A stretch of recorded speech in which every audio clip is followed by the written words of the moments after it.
Sudah digugat sama Uni Eropa, gugat di WTO.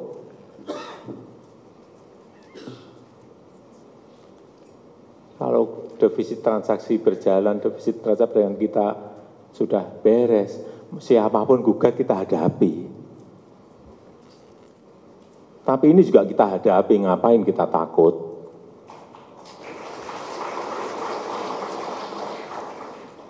Barang-barang kita, nikel-nikel kita, mau kita ekspor, mau enggak kan suka-suka kita. Gugatan Uni Eropa terhadap Indonesia di WTO berawal dari keberanian Jokowi untuk melarang ekspor biji nikel mentah. Persoalan ini terus bergulir hingga saat sekarang, Uni Eropa berhasil menang di persidangan.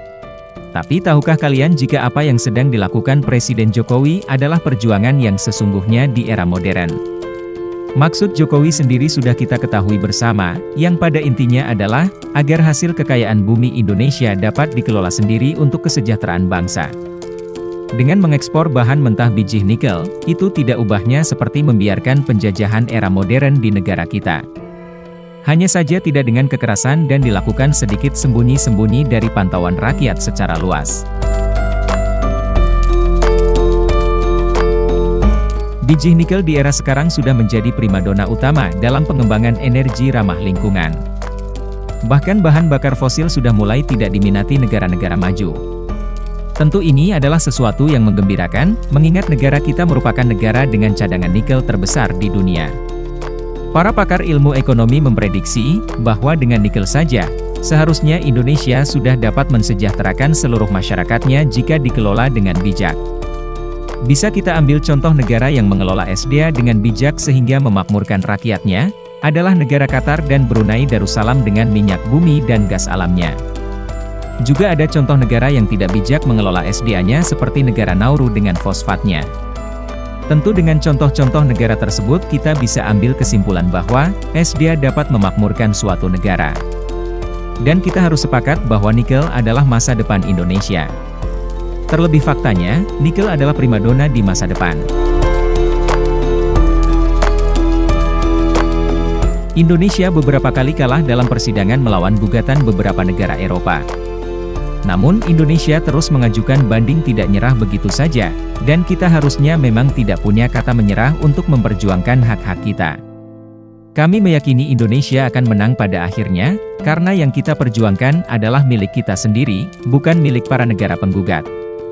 Sebenarnya juga kita tidak serta-merta mau menang sendiri.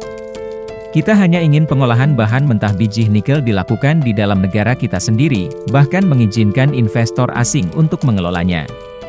Ini semua dilakukan guna memberi nilai tambah pada rezeki Tuhan yang diberikan kepada bangsa kita. Setelah bahan mentah menjadi bahan jadi atau setengah jadi barulah diekspor.